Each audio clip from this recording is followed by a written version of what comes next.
Good morning students. इससे पहले lecture में हम लोग हर्बेरियम सीट कैसे बनाई जाती है उस बात को डिस्कस किया था। तो यहाँ पर हर्बेरियम सीट को बनाने के लिए पहले उसके उपकरण होने चाहिए, फिर वहां पर कौन कौन से हर्बेरियम सीट बनाने के जो रूल्स हैं वो वहां पर फॉलो होने चाहिए, फिर उनको कैसे वहां पर उनको फोल्ड करके रखा जाता है और फिर उनका रख रखाव कैसे किया जाता है। नेक्स्ट चलते हैं कि यहाँ पर जो मुख्य हर्बेरियम है वो मुख्य हर्बेरियम कौन से हैं।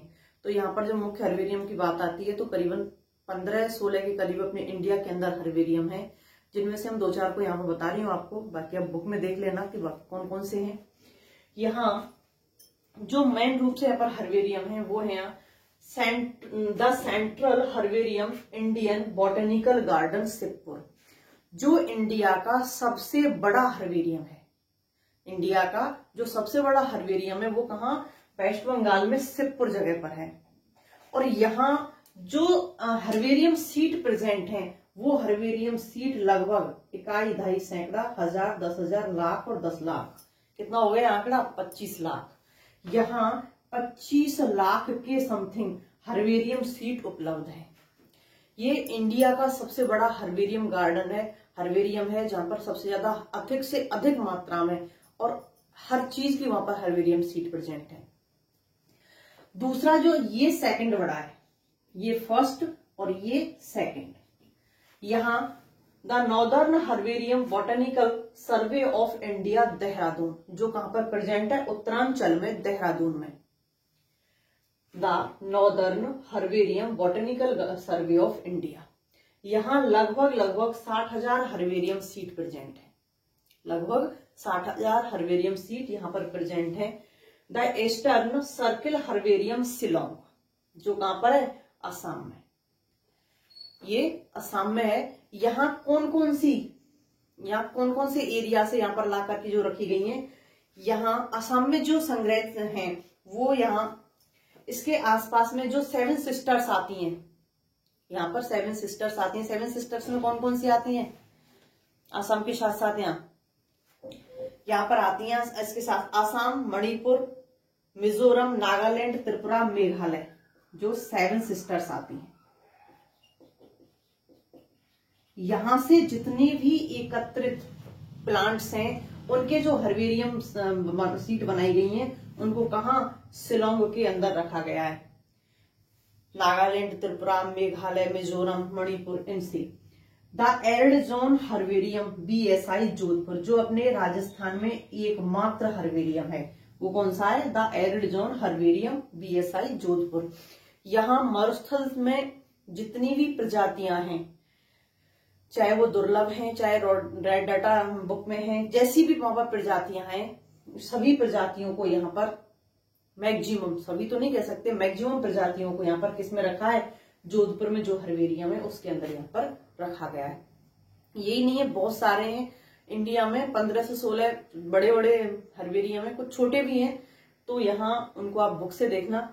नेक्स्ट बात करते हैं हम बॉटेनिकल गार्डन की। यहाँ पर हर्बेरियम में तो हम किसी भी जगह से, हमने चाहे उसको भरतपुर में देखा है, अलवर में देखा है, तो वो जमा कहाँ होंगी, जाके जोधपुर में। जो हर्बेरियम सीट हम रेडी कर रहे हैं वो जाके कहाँ जमा करानी होगी हमें, जोधपुर में। लेकिन बॉटनिकल गार्डनों में ऐसा सिस्टम नहीं होता। यहाँ क्या होता है, जो बॉटनिकल गार्डन होते हैं यहाँ पर पेड़, जो वृक्ष होते हैं, जो पादप होते हैं, जो पेड़ होते हैं, वो कैसे होते हैं, जीवित होते हैं। उनको एक जगह से दूसरी जगह पर नहीं ले जाया जाता।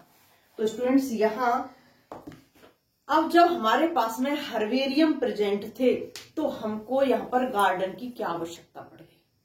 हर्बेरियम हमारे पास में है तो गार्डन की क्या आवश्यकता पड़ गई। तो यहाँ पर गार्डन की आवश्यकता क्यों पड़ी, यहाँ जो गार्डन होते हैं यहां इनके अंदर शुद्धता होती है। शुद्धता कैसे है, हमने हर्बेरियम सीट बनाई है, शाकीय पादप है तो उसको तो जड़ से ही लिया है, शाकीय पादप को तो ये बताया था मैंने आपको। लेकिन जो बड़ा वृक्ष है, झाड़ी है, उसके लिए हमने क्या किया है, जो बड़े पादप में वृक्ष है, झाड़ी है, उनकी तो हमने टहनी ली है, जो 25 सेंटीमीटर लंबी हो कम से कम, जिसके अंदर पर्व संधि हो, पत्तियां हो, जरूरी नहीं है वृक्ष होंगे, सॉरी वृक्ष में वहां पर पुष्प या फल होंगे। तो यहाँ पर उस पादप को हमको क्या पता कितना बड़ा है कैसे नहीं है, उसकी शुद्धता के बारे में हम कह सकते हैं? नहीं कह सकते। जिस चीज को देखा नहीं है, उसके एक छोटे से पार्ट को देखा है, तो उसके बारे में ज्यादा हम कुछ नहीं बोल सकते। हर्बेरियम सीड पर उसका वंश, जाति, कुल वंश और जाति होते हैं। कहां से एकत्रित किया है वो देख लेते हैं हम, किस टाइम पर किया था, किसने किया था। इससे अधिक जानकारी हमारे पास में हर्बेरियम सीड से कुछ नहीं होती। लेकिन जिस हम गार्डन की बात कर रहे हैं, मान लिया हमने यहाँ पर कोई वृक्ष है जो गार्डन में है, उस वृक्ष की आकार आकृति देख सकते हैं, उसमें पूर्ण रूप से उसका कैसा स्वरूप है उसको देख सकते हैं। तो यहाँ जिन चीजों को हम हर्बेरियम में ले जाकर के नहीं रख सकते, सारी चीजों को तो हर्बेरियम में नहीं ले जाकर रख सकते, जो स्टडी हम हर्बेरियम में नहीं कर सकते वो स्टडी कहाँ की जाती है? गार्डन में। तो ये गार्डन जो होते हैं, जो बॉटनिकल गार्डन होते हैं, ये एक ऐसे क्षेत्र होते हैं जहां कुछ स्पीसीज का बाहुल्य होता है, या फिर अधिक से अधिक स्पीसीज वहां पर प्रेजेंट होती हैं। जहां अधिक से अधिक स्पीसीज हैं, जो दुर्लभ प्रजातियां हैं, जो कहीं और नहीं पाई जा रही हैं, तो ऐसी जगहों को यहाँ पर बॉटनिकल गार्डन बना दिया जाता है। गवर्नमेंट की तरफ से होता है, ये अपने तो काम नहीं होता, क्योंकि गवर्नमेंट ऐसी जगहों पर वहां पर बॉटनिकल गार्डन के लिए रखती है।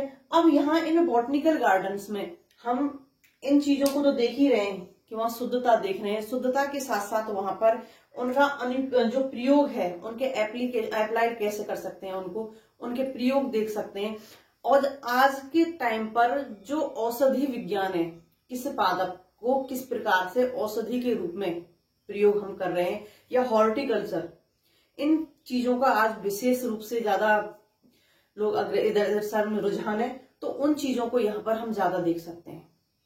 हर्बेरियम में हमें क्या पता कि इसके यूज कैसे होंगे, क्या होंगे, हमारे तो बस उनके वंश वगैरह के बारे में जानकारी है। यहाँ उन पर हम प्रैक्टिकल कर सकते हैं, टिश्यू कल्चर के जरिए उनको बना सकते हैं, क्लोन्स बना सकते हैं, उनको ज्यादा बना सकते हैं। तो जितनी बार यहाँ पर शोध कार्य है, वो शोध कार्य हर्बेरियम में नहीं होते, वो कहाँ होते हैं? गार्डन के अंदर, क्योंकि वहां जीवित प्लांट की आवश्यकता है, और जीवित प्लांट कहाँ है? गार्डन में। तो यहाँ इसलिए इन गार्डनों की आवश्यकता पड़ी, जो बहुत अधिक हमारे विज्ञान के लिए, हमारे अनुसंधानों के लिए जो बहुत अधिक इंपोर्टेंस रखते हैं। तो यहाँ पर जो ये गार्डन मैंने आपको बोर्ड पर दिखाई दे रहे हैं, वो जो इंटरनेशनल पाए जाते हैं वो हैं। तो यहाँ पर कौन कौन से हैं? Botanical garden Padua, Italy. ये कब बनाया गया था? 1545 में। Botanical garden Padua, Italy.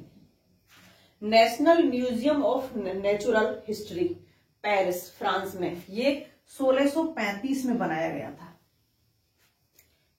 National museum of natural history, Paris.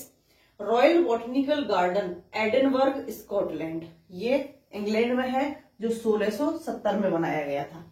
Botanical garden Washington DC, USA, Washington में है बॉटनिकल गार्डन, जिसको 1820 में बनाया गया था।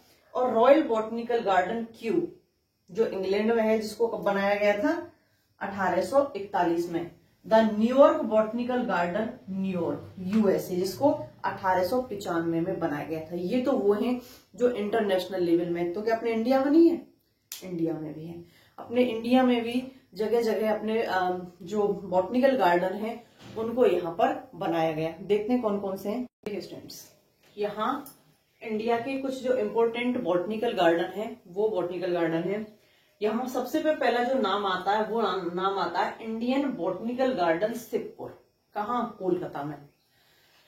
यहाँ 1787 में इसे ईस्ट इंडिया कंपनी के द्वारा बनाया गया था, जो सबसे बड़ा है इंडिया का, जो 15,000 वर्ग किलोमीटर में फैला है। इसको बनाया किसने था? ईस्ट इंडिया कंपनी ने।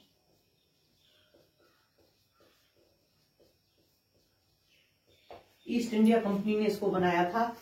वहीं उन्हीं के अंडर में ये रहा था, क्योंकि स्थापना कब हुई? 1787 में, और हम तो आजाद बहुत पीछे हुए।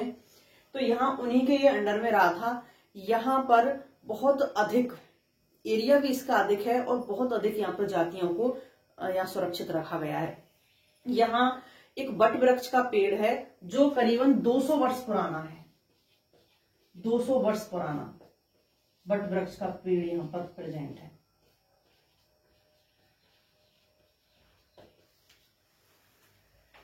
तो यहाँ ये गार्डन, इसके अंदर स्पीसीज है वो भी बहुत अधिक हैं। यहाँ बहुत अधिक विभिन्नता देखने को मिलती है। और इसका जो एक और अट्रैक्शन है, वो अट्रैक्शन क्या है कि यहाँ पर जो जितने पुराने वृक्ष हैं उन वृक्षों के रंगीन यहाँ पर चित्र बनाए गए हैं। यहाँ जैसे जो इस वट वृक्ष का पेड़ है, जस्ट इसके बगल से इसका एक रंगीन चित्र बनाया गया है, उनकी कुछ विशेषताएं वहां पर लिखी गई हैं। तो यहाँ ये भी इनका एक अट्रैक्शन है। दूसरा जो आ रहा है यहाँ पर national botanical research institute Lucknow, ये 70 एकड़ में फैला है और 1929 में इसको यह बनाया गया था।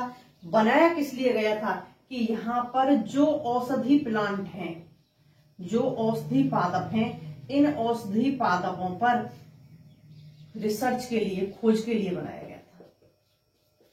औषधि पादपों पर यहाँ पर रिसर्च चल रही थी। बहुत अधिक एरिया था जिसमें ये औषधि पादप यहाँ पर बहुत अधिक मात्रा में थे, क्योंकि हिमालय के पास पहुंच गए। तो यहाँ इन औषधि पादपों की वजह से यहाँ इसको बनाया गया था। खोज भी इन्हीं के यहाँ पर चल रही थी। तो ये यहाँ 70 एकड़ में फैला हुआ है। लालबाग गार्डन बेंगलोर, इसको बनाया तो था नवाब ने, और उसी नवाब ने इसको लालबाग नाम दिया था। 240 एकड़ में फैला हुआ है। तो इसको सबसे पहले 1831 में ईस्ट इंडिया कंपनी को, एक नवाब थे हैदर अली नाम से, उन्होंने इसको दिया था।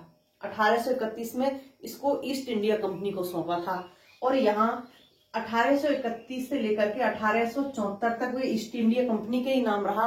और 1874 में जाके इसको फिर यहाँ एक ये गार्डन के नाम में, जो नेशनल गार्डन थे उसके अकॉर्डिंग इसको यहाँ फ्री किया गया।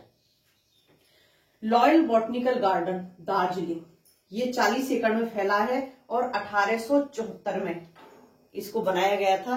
तो 1874 में ईस्ट इंडिया कंपनी ने बनाया होगा, तो ये भी ईस्ट इंडिया कंपनी द्वारा बनाया हुआ है, जो 40 एकड़ में फैला हुआ है। इसके अलावा ये जो बॉटनिकल गार्डन है, इनसे तुलना में ये छोटे हैं, इनकी तुलना में ये छोटे हैं। जैसे वनस्पतिक उद्यान, वन अनुसंधान संस्थान देहरादून, ये वो नाम है जब इनको पीछे जो दिए गए, आजादी के बाद में जो नाम दिए गए, क्योंकि यहाँ पर रिसर्च इंस्टीट्यूट है, ये रिसर्च चलती है। ये कहां पर है? देहरादून में। 1874 में बना था ये। कंपनी गार्डन मसूरी, राजकीय गार्डन ऊट कमांड, विशाल गार्डन श्रीनगर और शालीमार। विशाल गार्डन शालीमार ये छोटे हैं साइज में, लेकिन स्पीसीज यहाँ पर भी बहुत अधिक हैं और इनको विशेष रिसर्चों के लिए, यहाँ पर विशेष खोजों के लिए यहाँ इनको बनाया गया था। इसके बाद में हम लोग इन गार्डनों की अगर उद्देश्यता देखें, एम देखें, तो क्या आवश्यकता पड़ गई थी इन गार्डनों को बनाने की, क्या जरूरत थी इन्हें बनाने की। तो जरूरत की बात तो हम पहले भी कर चुके हैं, क्योंकि जिन चीजों को हम वहां पर नहीं देख सकते हर्बेरियम के अंदर, उन चीजों को कहाँ देख सकते हैं हम? गार्डन में। तो जीवित पादपों के अध्ययन के लिए यहाँ विशेष रूप से गार्डनों की आवश्यकता हुई थी, क्योंकि यहाँ जितनी भी इंपोर्टेंस, उपयोग की बात करें हम,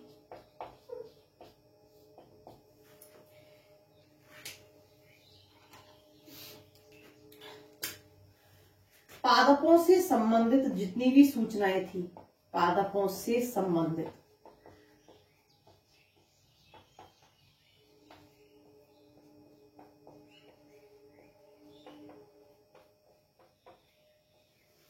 सूचनाएं कहाँ मिल रही थी हमको? गार्डन में। और यहाँ किस रूप से मिल रही थी? वैज्ञानिक पद्धति में। वैज्ञानिक पद्धति में।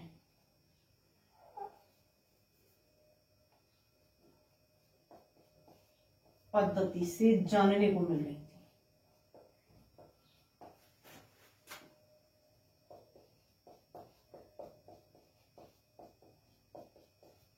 यहाँ वैज्ञानिक पद्धति से हम पादपों की सभी सूचनाओं को जान सकते हैं।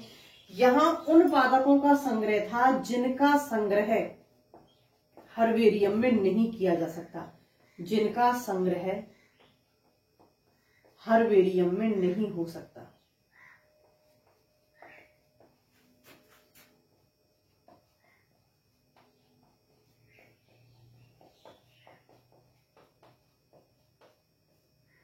यहां वो पादप होते हैं।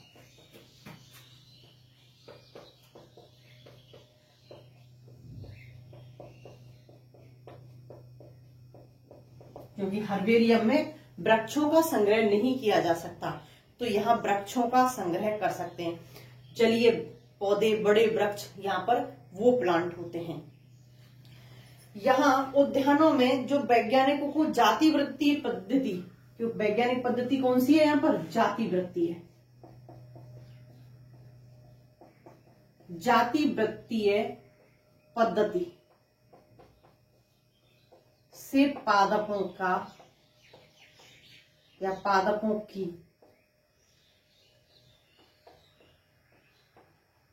का अध्ययन कर सकते हैं। इन पादपों का अध्ययन कर सकते हैं जाति वृत्तीय पद्धति से। इसके अलावा यहाँ अगर हमको पादप के रसायन के बारे में जानना है, या हमको पादप के रसायन के बारे में जानना है, रसायन का ज्ञात करना है, उसके साइटोप्लाज्म के बारे में जानना है, उसके साइटोप्लाज्म में क्या क्या प्रेजेंट पाया जाता है, तो वो सभी कहाँ होगा, बॉटनिकल गार्डन में। यहाँ पर वो सारी चीजें कहाँ होंगी, बॉटनिकल गार्डन में। हर्बेरियम में तो कुछ रहता नहीं, क्योंकि प्लांट कैसा हो जाता है, सूख जाता है। उसकी जेनेटिक्स के बारे में जानना है, उसकी एक पीढ़ी से दूसरी पीढ़ी में अगर हम देखें, यहाँ के एक पीढ़ी से दूसरी पीढ़ी में यहाँ जीन्स का संचरण किस प्रकार से हो रहा है, उन चीजों को जानना है, तो हम किससे जानेंगे, बॉटनिकल गार्डन में। हमको इनकी और अधिक कॉपी चाहिए तो टिश्यू कल्चर द्वारा बना सकते हैं, तो वो चीज कहां से प्राप्त करेंगे, उनके लिए जो मटेरियल है, बॉटनिकल गार्डन से।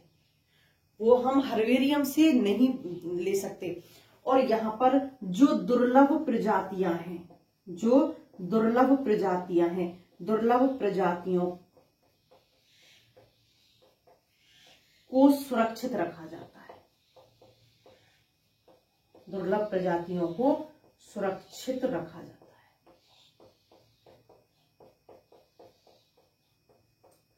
इसलिए गार्डन ज्यादा इम्पोर्टेंट होते हैं। हर्बेरियम भी है और हर गार्डन भी है, दोनों की अपनी अलग अलग उपयोगिता होती है। इसके बाद में हम क्लासिफिकेशन की बात करते हैं नेक्स्ट लेक्चर में।